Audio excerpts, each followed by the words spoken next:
Donc, on continue sur le thème des médias, des médias, un système de médias indépendants au Québec et ailleurs dans le monde aussi. Encore une fois, c'est une proposition, un type de proposition qui se limite pas à seulement notre État au Québec.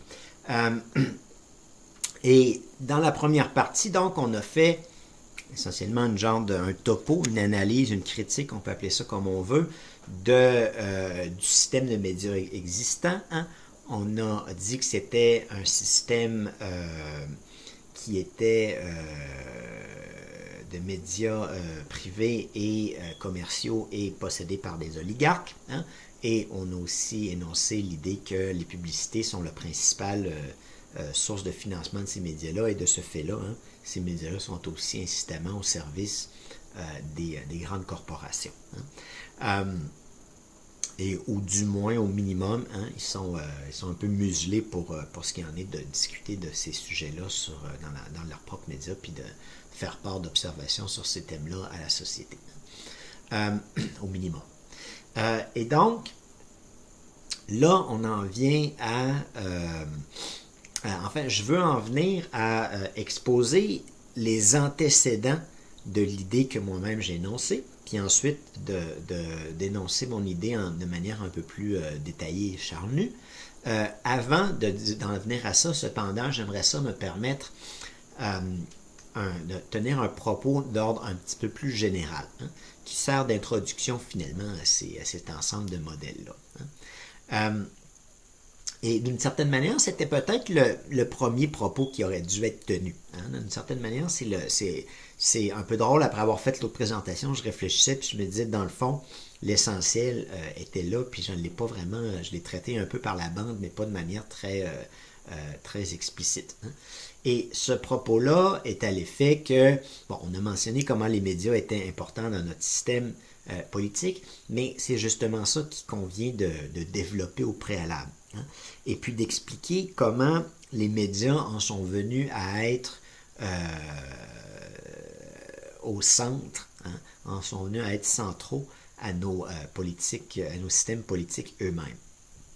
Bien sûr, si on remonte dans le passé, c'est pas une découverte si moderne que ça. L'information puis le contrôle de l'information a tout le temps été critique pour les États, puis les empires, puis les autres sociétés du passé. Mais depuis qu'on a des médias de masse, puis qu'on est dans un système où les gens décident par le vote entre les différents types d'élites qui veulent choisir pour les gouverner, il y a nécessité de contrôler d'une certaine manière l'opinion publique pour l'orienter dans un sens ou dans l'autre. Du moins, les acteurs qui réussissent à avoir mainmise sur l'opinion publique peuvent ensuite utiliser cette mainmise-là pour orienter l'opinion publique dans un sens ou dans l'autre. Ça ne veut pas dire que l'opinion publique est une genre de masse morte sans vie. Il y a quand même des acteurs qui pensent, qui réfléchissent, il y a des organisations qui se créent, il y a des gens qui font carrière de pensée et qui partagent ces pensées-là avec d'autres, mais les médias de masse restent le moyen privilégié pour atteindre la conscience de la population.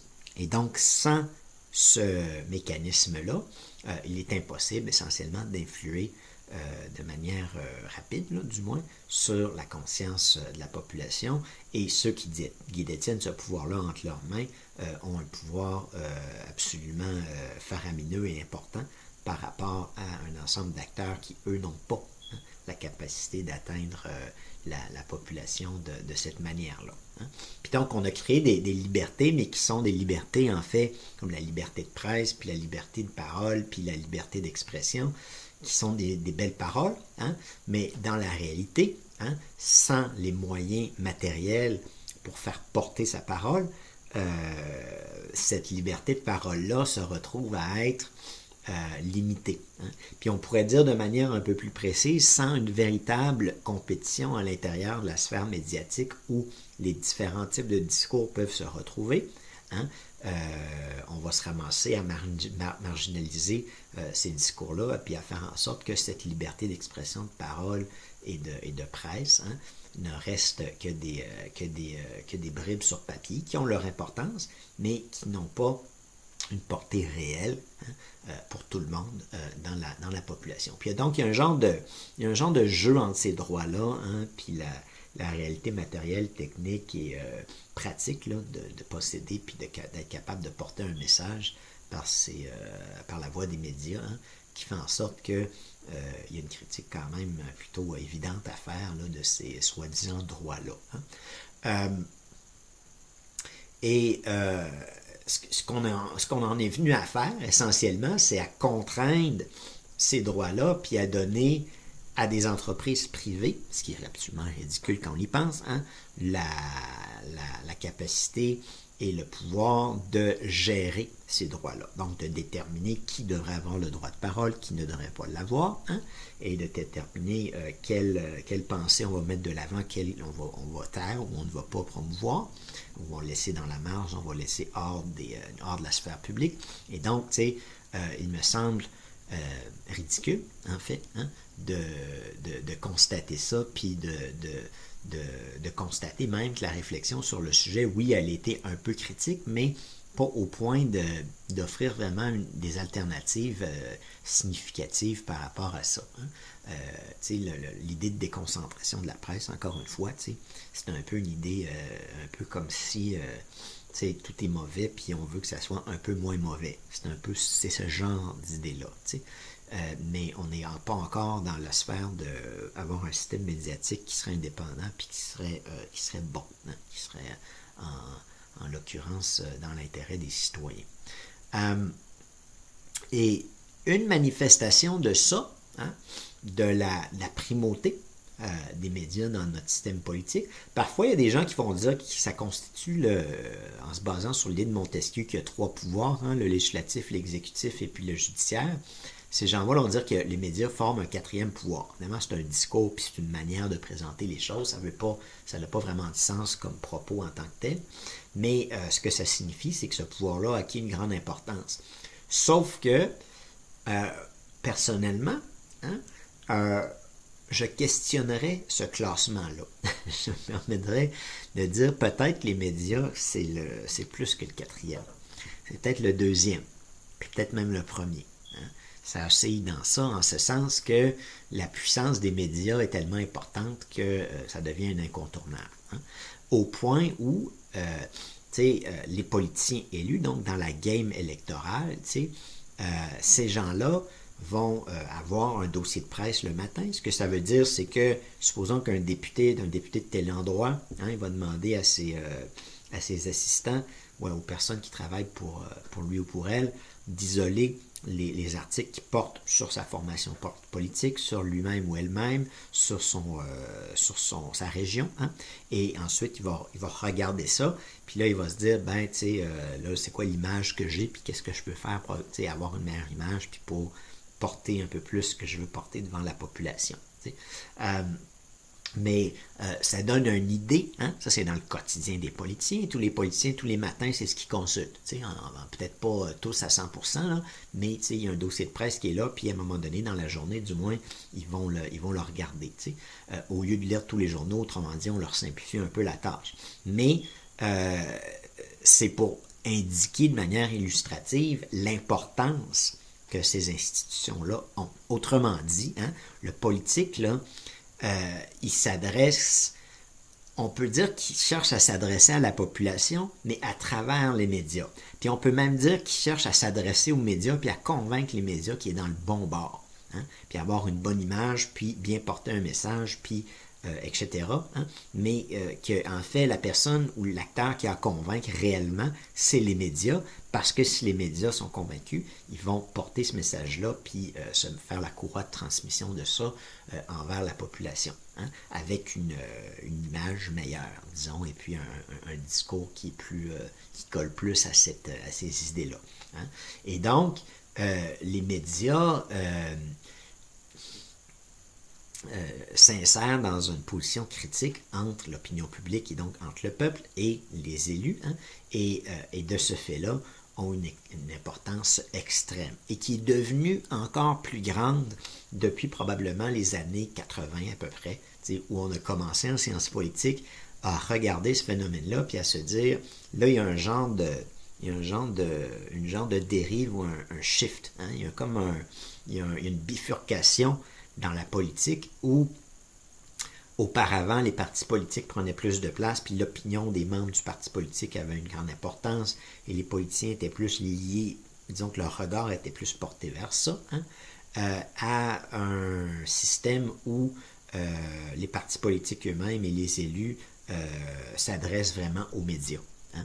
Et donc, l'image va prendre plus d'importance, puis la capacité d'aller, disons, chercher les gens rapidement avec quelques paroles va devenir une capacité politique importante, hein? Une genre de compétence politique importante.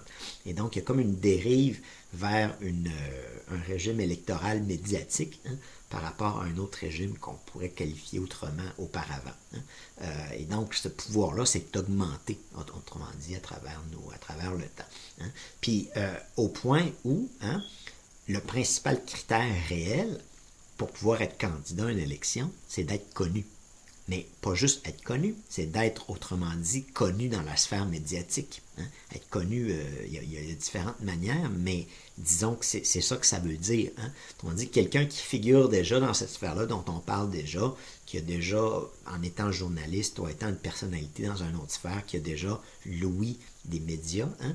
Cette personne-là augmente de manière faramineuse, hein, ses chances de pouvoir être élu. Et quand on va parler d'un candidat vedette, souvent on parle de quelqu'un qui est dans ces sphères-là. Par ailleurs, hein, on peut mentionner d'ailleurs qu'un autre phénomène un peu récent dans la sphère politique qu'on a pu constater depuis peut-être qui se croise par rapport à un autre en passant, hein, mais qu'on a pu constater depuis peut-être 20-30 ans. Hein, et ce phénomène-là, c'est que l'autre phénomène, c'est qu'il y a plusieurs oligarques qui, au lieu de rester derrière la scène comme ils faisaient auparavant, décident de se lancer directement en politique. Hein. Donc, ne jouent pas le jeu de tirer les ficelles derrière la scène, mais se mettent de l'avant et veulent même diriger les États directement. Or, hein, parmi ces oligarques-là, là, il y a 3 noms qui me viennent à l'esprit rapidement. Hein, il y en a 2 des 3, hein, en l'occurrence, qui sont ce qu'on appellerait des moguls des médias, donc des propriétaires de médias. Hein. Il y a une autre personne qui ne l'est pas, hein, mais dans les 3 personnes que j'ai à l'esprit. Et ces personnes-là, du fait de leur capacité à mobiliser une masse de médias dans leur pays ou dans leur province ou dans leur État, hein, vont être capables d'utiliser cette puissance-là pour essentiellement atteindre le pouvoir puis préserver leur place au pouvoir. T'sais, autrement dit, on est dans une situation là où, de manière assez flagrante, on n'est pas juste que les médias ont du poids, mais les propriétaires des médias eux-mêmes commencent à avoir à sentir qu'ils peuvent même se permettre de faire ça. Hein. Les 3 personnes que j'avais à l'esprit en tant qu'oligarque, c'est M. Trump, M. Pellado puis M. Berlusconi. Hein.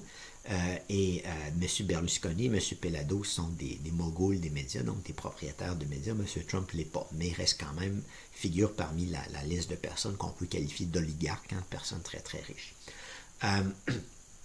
Le cas de M. Berlusconi est un peu le plus flagrant, puis il a réussi à accéder au pouvoir, puis à être peut-être un genre de désastre politique selon certaines opinions italiennes. Là. Je ne vais pas me rentrer dans la politique italienne que je ne connais pas, mais je sais qu'il y a des gens qui ne l'aiment pas beaucoup. Hein? Mais tu sais, cet homme-là possède, je ne sais pas quel pourcentage des médias en Italie, a été président, puis est rempli, s'entoure de scandales. Autrement dit, il y a des scandales qui gravitent autour de lui, qui n'arrêtent pas, mais il réussit à rester là.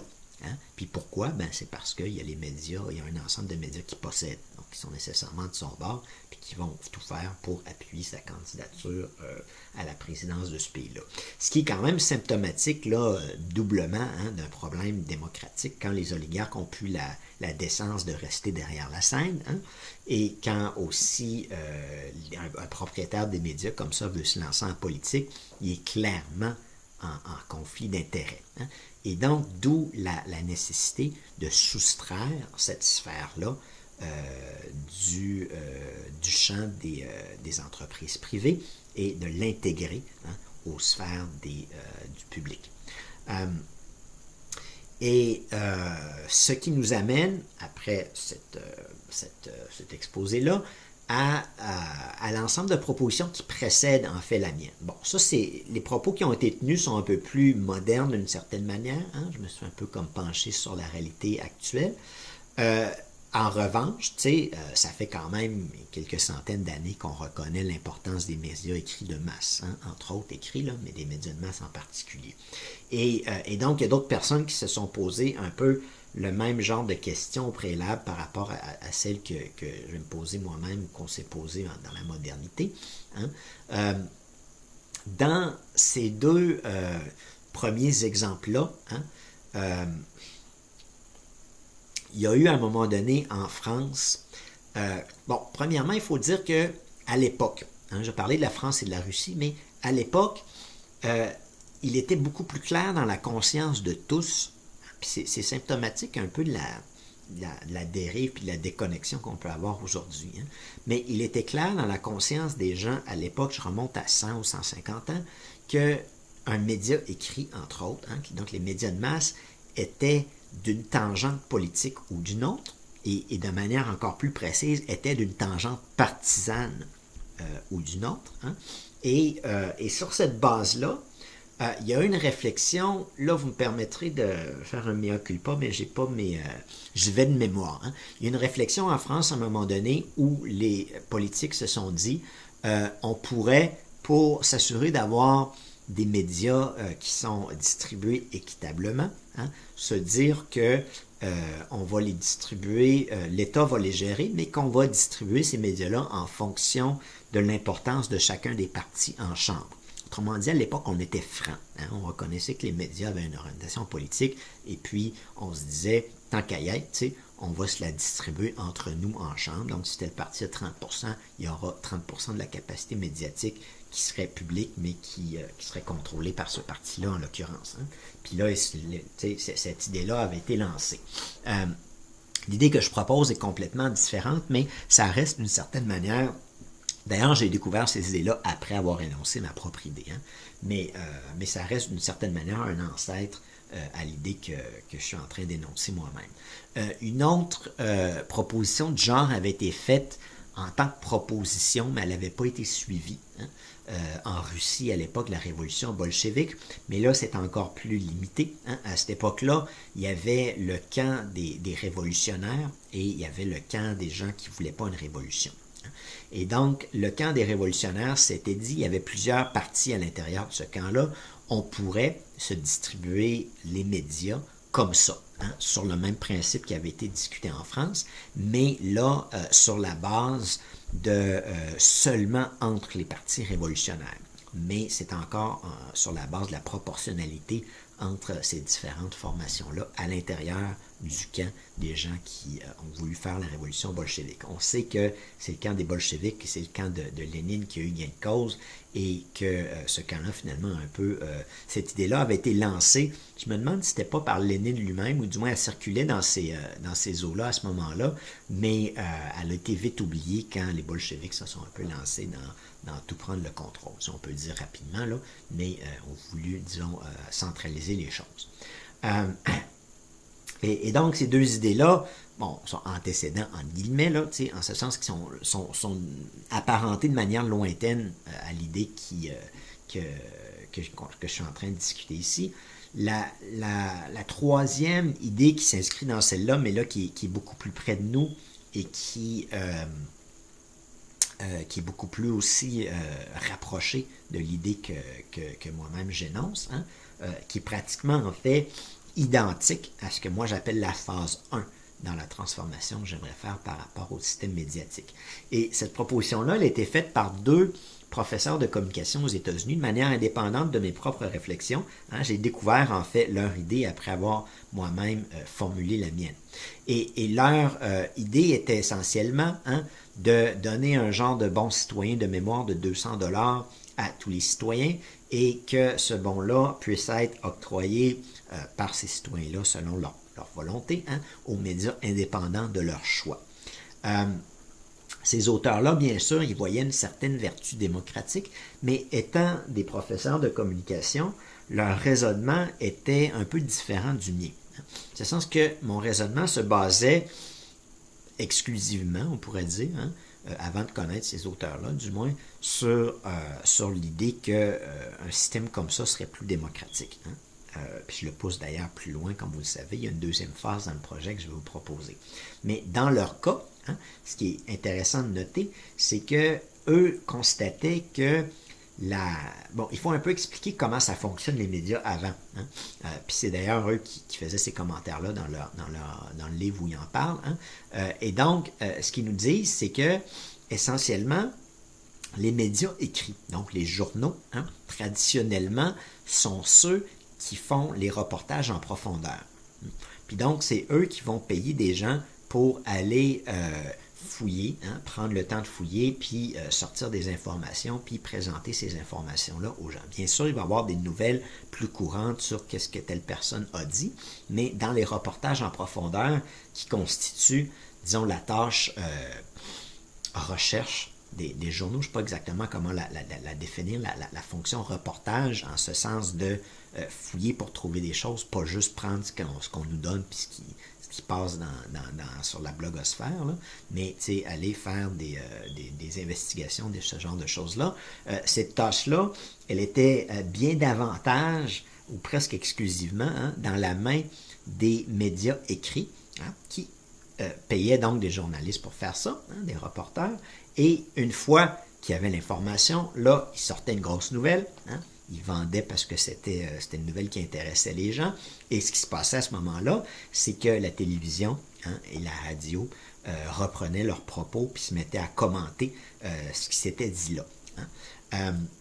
Autrement dit, il y avait comme une chaîne là, pour ce type d'information-là qui commençait avec les médias écrits puis qui terminait avec les médias radio et télévisuels. Et constatant depuis l'Internet la disparition, si on peut dire, ou la réduction prononcée de ce type de reportage-là, de ce type d'activité médiatique-là, les deux professeurs en question, qui s'appellent par ailleurs McChesney et Nichols, McChesney c'est M-C-C-H-E-S-N-E-Y, Nichols c'est N-I-C-H-O-L-S, et donc ces deux profs-là se disent, si on veut garder un système médiatique qui a du bon sens, puis qu'on veut garder ces reportages-là en profondeur qu'on est en train de perdre à cause de la compétition d'Internet puis la réduction des ventes pour les médias écrits, puis pour cette grande transformation-là à l'intérieur du système médiatique, il faudrait qu'on trouve une autre manière de financer ce type de médias-là, ou d'autres médias qui pourraient être électroniques, mais qui auraient des sous pour faire des reportages aussi. Et comme mécanisme, donc, il nous suggère un voucher en anglais, un bon citoyen, ou un genre de chèque avec un montant déterminé pour chaque citoyen qui serait égal, où ces citoyens-là auraient donc la capacité d'encourager les médias indépendants de leur choix. Et donc, c'est un mécanisme avec une visée un peu à l'intérieur du système, mais en même temps qui ouvre la porte pour un type de médias démocratique, si on peut dire, pour une démocratisation des médias. Donc, mon raisonnement qui était parallèle, puis que, comme je l'ai dit, j'ai découvert leur idée après avoir formulé la mienne, c'était était basé exclusivement, si on peut dire, avant de connaître leur opinion, sur l'idée démocratique. En ce sens, puis je ne connaissais pas d'ailleurs non plus ce qui s'était dit en France, puis ce qui s'était discuté brièvement en Russie. Et donc, puis même si je l'avais connu, ça n'aurait pas été c'est un peu loin de mon idée, mais il y a comme un apparentement d'une certaine manière lointaine. Parce que la grande différence entre ces idées-là, puis celle de McChesney, Nichols et la mienne, c'est que nous, on propose de donner ce pouvoir-là directement aux citoyens.